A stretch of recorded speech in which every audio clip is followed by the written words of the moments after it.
Welcome back to Adventures with Rosie. Now this week's video is all about the little jobs that I need to do on the property that I've kind of been putting off. So yeah, come along.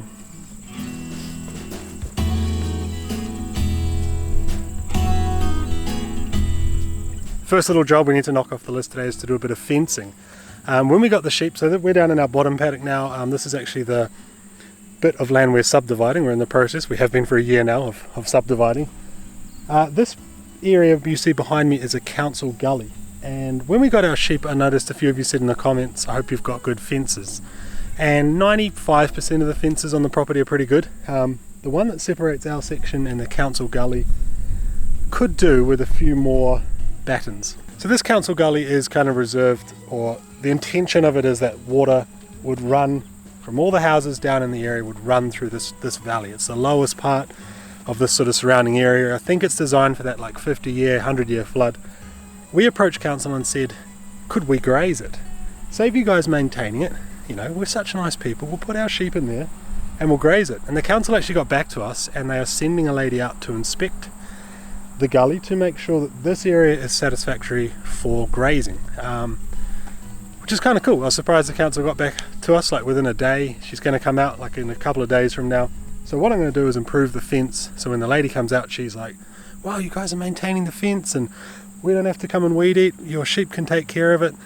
And then once the council sort of give us the, I guess, the grazing rights to this bit of gully, we'll fill it with Highland cattle and horses and alpacas and all sorts of stuff. That's the plan. So improve the fence first, make sure she's all happy when she comes on Tuesday, and then we've got a bunch of other jobs at the top I've been putting off for a few weeks.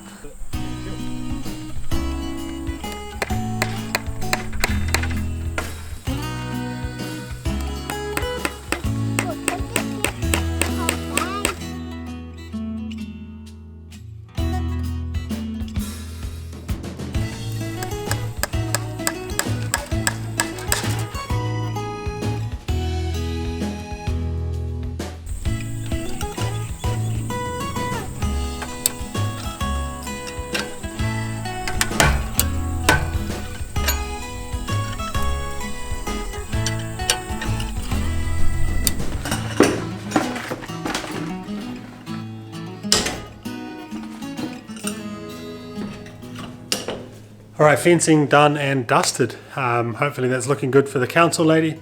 I'll probably let you know in a future video if that works, if they'll let us graze it. Hopefully they do. Now another quick job I need to do, and some of you may have picked up on this in the last video when we put all those trees in for the playground area. I didn't stake any of those trees. So we bought all those beautiful trees. I neglected to stake them, and then we had a lot of wind the other night and I thought, oh no, I haven't staked. Like, they're just going to be twigs blowing around. So I got a bunch of stakes. I'm going to just stake them and then use some of that kind of tree webbing, sort of black stuff you see. I don't even know what this is made out of. Some sort of plastic material, sort of webbing between the stakes. You actually staple gun that on, and we happen to have a staple gun from a really old project we did years and years ago. Chelsea and I, pre-children, reupholstered a chair. We bought a staple gun. So that's going to come in handy for stapling the, and it still works. Still works, still got staples in it. So yeah, we're going to stake the trees quickly, and then we've actually got some more planting to do after that.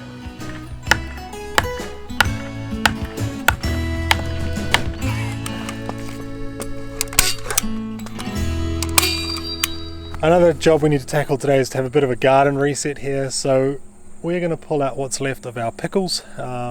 They're starting to look a bit weird. There's a few that are kind of stuck between the frame and the retaining wall, but the plants themselves are dying off. So we're going to pull all that off and pull our courgettes out and put our onions and garlic into the ground. So onions and garlic we grew last year, we've saved some of them. They're going to go back into the ground because it's getting a bit cooler here. It's that time of year to plant your onions and garlic. So yeah, we'll pull all that off the frames. I was quite chuffed with these frames I built. They stood up, we didn't have any issues with them, and we got a really nice crop of pickles. We got a fridge load of bread and butter pickles and whole pickles, and yeah, Chelsea did a really good job of pickling them.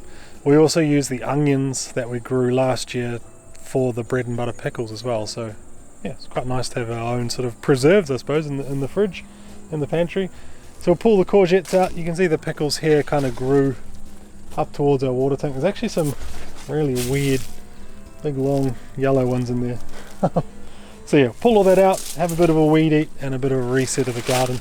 We've also got a bit of corn growing here in the garden, and I'm not too sure how it's going to go. I think we planted it too late in the season and we got the ears of corn growing, but now the plants themselves are starting to go to seed and dry off. So, and it doesn't look like the ears are fully grown, so we're not sure.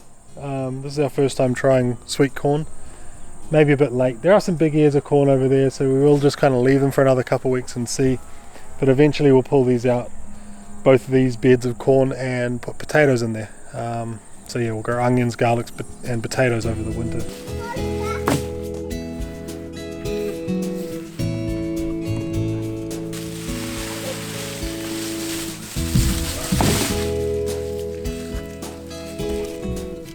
This courgette plant has definitely served its purpose this season. We've had about 20 courgettes off it. Some of them have got pretty massive, but it just keeps popping out more. Whoa. Tough, man. What's it? Oh wow.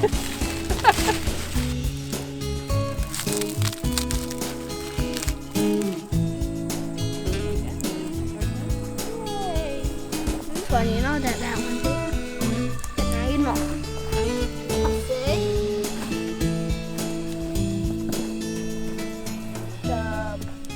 So garlic, shallots and brown onions all going into the ground up here. And the cool thing is Chelsea actually grew these last season, so this is like our first sort of saved crop seed that's going back into the ground, which is exciting. So we had a really good harvest last year, so do the same again this year. We planted about a whole packet of watermelon seeds, and this is what we got out of a whole pack of watermelon seeds. One plant actually took, and little one. So the planting's going to continue. We have got some natives to plant now. On our fence up here, this is where we took the fence out and that big digger came in when our trees came down. Kind of wrecked our grass, we've been trying to reseed it. But essentially what we're going to do is mirror the planting that's over on this side of the gate. So there's a mixture up there of grizzlina and manuka. We picked some up when we were up at Farrell's, where we got the other plants for the playground, and they were quite well priced. They were sort of, I think they were $7 a plant, maybe $5 for the grizzies and $7 for the manuka. But essentially what we're going to do is just carry that on because it looks quite nice over here, like just grizzlina manuka. There's a few different manuka in there. Some are white flowered, some are pink, some are red in there. So we've got a mixture over here as well, and we'll just carry on down this fence to probably that end post there, just planting the same, just to kind of, I guess, marry it all up. Beyond that, we're going to get into big natives, big screening trees, hide the neighbour's house over there. But yeah, just for this little bit here at the top of our lawn, we're going to mirror that. So shouldn't take too long. We've got some fertilizer tablets, some blood and bone, some nice soil as well. We'll dig a few holes, put them in, and then 5 years from now they might look like those ones, hopefully.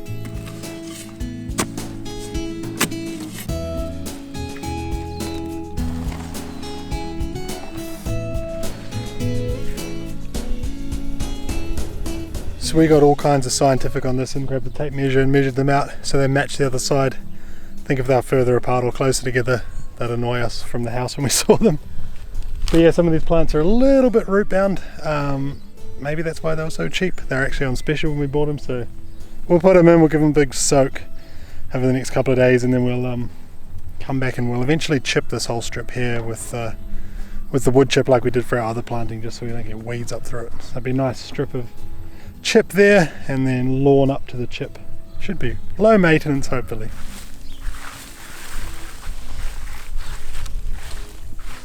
Well, that didn't take too long, and it's looking pretty good. It'll be nice once they've sort of grown up fence height. The dog also runs up here and terrorizes the other dogs that go up and down the street, so hopefully that'll deter him in the future. But yeah, another job done. Well, successful little weekend, heaps of little jobs done. The list is coming down slowly. We've still got lots of planting to do. I just remembered actually I need to water blast and paint the rest of the fence. Remember when we put our wagon wheels in, we painted just the section of fence you needed to see for the wagon wheels in black, but we left like 100 meters, 50 meters of fence like unpainted, so I need to paint that. But I guess that's part of the fun of a lifestyle property, right? There's always a million jobs to do. Now the next 2 videos are, we're getting stuck into a project we've been having, it's been ongoing really, down the bottom of the property for about 6 months now. A bit of a money-making side hustle. So yeah, we're going to share that with you over the next couple of videos. And yeah, I'm going to book the digger. That's what I'm going to do this week. I'm getting that digger back, hopefully without a flat tire this time, to have a really good cleanup up the top. I reckon I could do 2 days in there and it'll just be looking a whole lot better. So I want to have a big cleanup up in the top of all the brush and try and get all the stumps ground out and all the sort of, I guess, it landscaped to a point where we can come in the spring and actually plant it out. So if we can clean up over the winter, plant in spring, by summer, it's going to be looking awesome here. So thank you as always for watching. Plenty coming up, plenty of projects on the board as always. See you in the next video.